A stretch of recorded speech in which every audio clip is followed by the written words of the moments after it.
You didn't work for anything, and money came into your phone and you start spending it. Is that possible? So you people leave yourself vulnerable for these charlatans everywhere to use your brain and pretend that they are preaching. Most of them are criminals. Most of them are dropouts. Most of them don't know the heck what they are saying. They are just there because they found you gullible and vulnerable. And they stiff you off your money. And they tell you all sorts of things. And you follow them. Because you even are lazy to read your Bible and know what is there. Many of them are there that are good. They want you to read the Bible so that it will make their job easier. But you don't do that. And even when they are telling you the truth, you all leave the churches and go to another one that is making a miracle. How can you make miracle? Nobody makes miracle. Oh, pastor, as you are preaching here, somebody just stood up and started running. That was crippled for 20 years. How is that possible? Physiologically.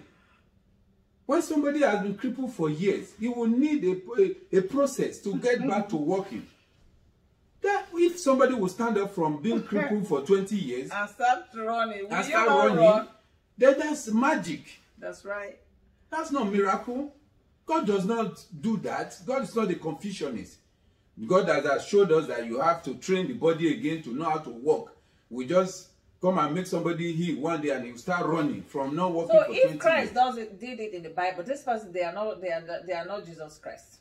Nobody is God. That is the mistake people are making. Nobody is God. Yes, the Bible said this you will do, just like he did. But that is the language they use to deceive you all. And you don't know what is true. People who will do all those things will not even come and announce it on TV and all these things. You will not hear it. It's other third party voice that you will hear.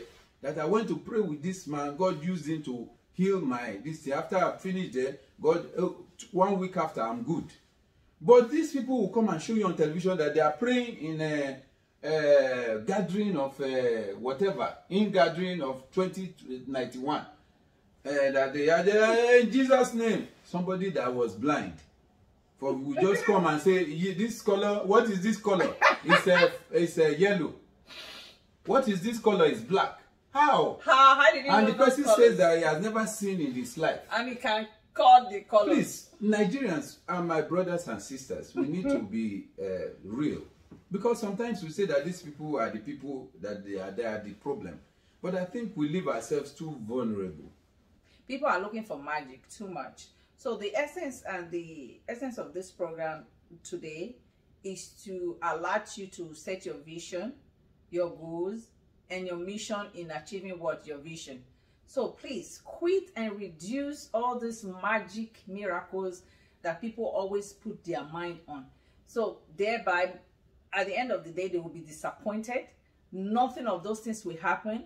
They will hate themselves and start hating others. So please, this year, 2022, reduce your magic expecting miracles. Quit searching for miracles.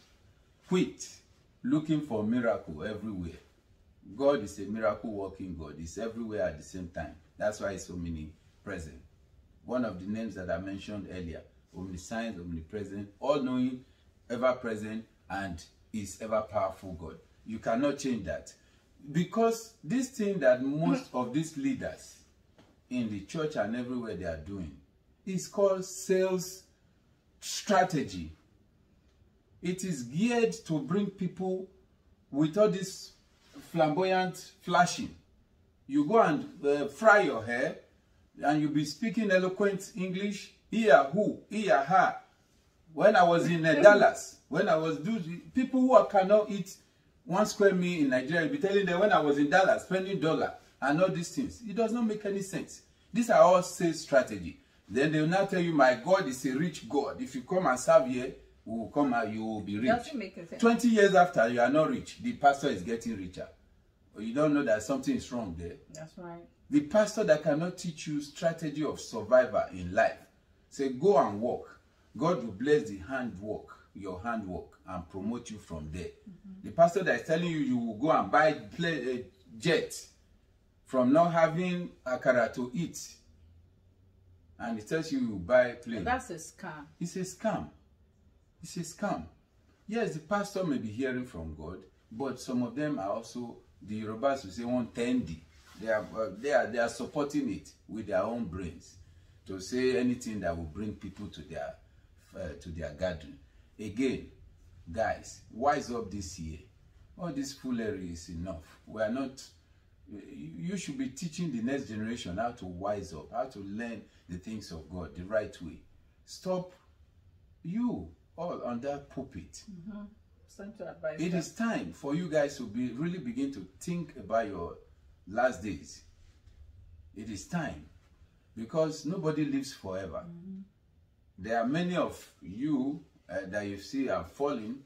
It is not by their making, because that one, we don't have control over it. You can gain the whole world, you can have all these monies, steal people of their money and their wives and everything, but you won't live with it forever. Then what? We always ask that question. You get 5 jets from Awuchi, then what? Okay, you take all your houseboys' wives that want to get married and marry them and sleep with them, then what? What does that make you? It makes you a fool, a big fool. A big fool that at your age, at 70-something, people will come and be praying with you, you'll be deceiving them. When they are looking up to you as a father, to tell them, listen, go and read your Bible. God is with you. Pray and know that God answers your prayer. You say, no.